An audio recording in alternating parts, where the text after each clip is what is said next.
Olha, a partir do mês que vem, o Maranhão passa a integrar a rede de observatórios da segurança. Essa rede surgiu para suprir a ausência ou omissão do Estado em produzir e divulgar amplamente dados confiáveis e de qualidade para que políticas públicas sejam avaliadas. Sobre esse assunto, eu converso com o coordenador da rede aqui no Estado, o professor Luiz Eduardo Lopes Silva, que é da Universidade Federal do Maranhão. Professor, bom dia, é um prazer tê-lo aqui. Bom dia, Adalberto, eu agradeço a oportunidade. Professor, falando sobre essa ausência do Estado, a gente já recebeu aqui no estúdio, por exemplo, representantes para falar sobre, por exemplo, a violência, algumas pessoas para falar sobre a violência contra, em especial, a comunidade LGBTQIA+. E percebeu que, de fato, há uma dificuldade grande, principalmente nesse tipo de registro, mas não só nesse, né? Então, o Estado falha, por exemplo, para não ter esses dados de forma mais precisa? De fato, há uma dificuldade em geral no Brasil inteiro sobre esse tipo de registro, mas é bom destacar que o Maranhão tem evoluído bastante, né, a partir da administração do governo Flávio Dino, em produzir dados de qualidade, né, em relação ao que era anteriormente. Porém, obviamente, é preciso ainda avançar em muitas coisas, né? Mas o Observatório da Violência, o Observatório da Segurança, nesse caso, ele vem tentar complementar esse esforço e coroar esse esforço de publicização de dados que tem sido feitos nos últimos anos aqui no Maranhão, não só pelos órgãos estatais, mas também pelos próprios entidades da sociedade civil, pesquisadores, etc. Né? Sem dados de qualidade, a gente não consegue fazer reflexão de qualidade, muito menos propor soluções viáveis para esses problemas. Bom, como é que funciona, do ponto de vista metodológico, esse levantamento do observatório? Porque no anuário do Fórum de Segurança Pública, eles têm como dados os números oficiais, não é? Qual é a diferença para o observatório?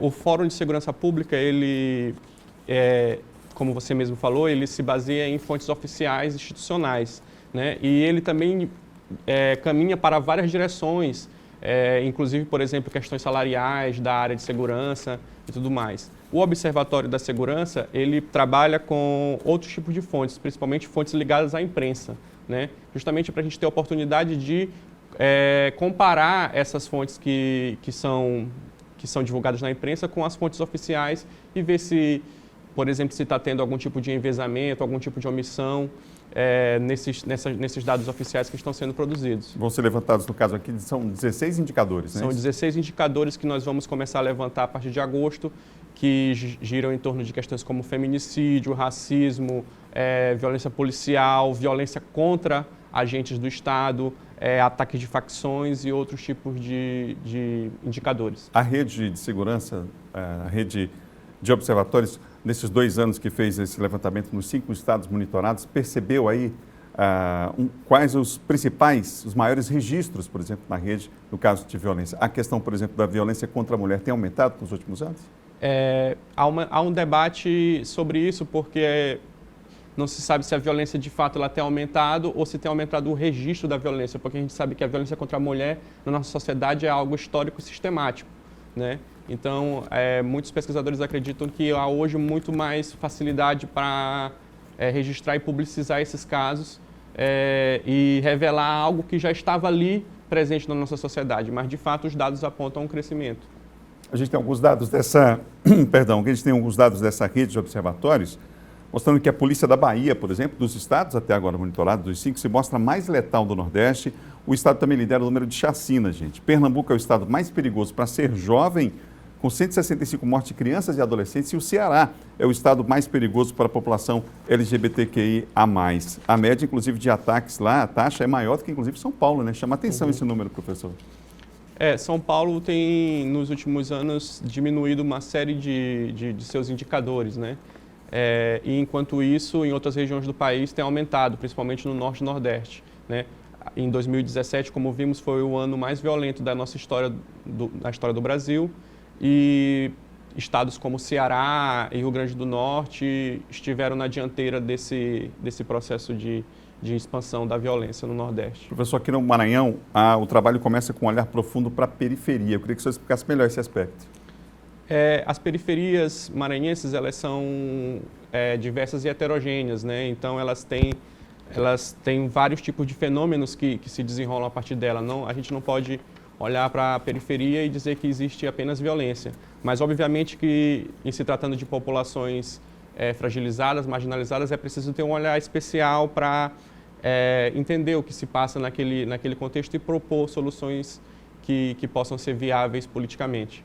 Em relação a dados divulgados pelo Fórum de Segurança Pública, a gente tem aqui um recorde de letalidade policial, um aumento de assassinatos em plena pandemia e também da violência contra a população LGBTQIA+. Esses números chamam a atenção, e aí em especial num período que a gente está aí o quê? 2 anos praticamente em pandemia, e essa violência tem aumentado, professor. Qual é a leitura que é possível fazer desses dados?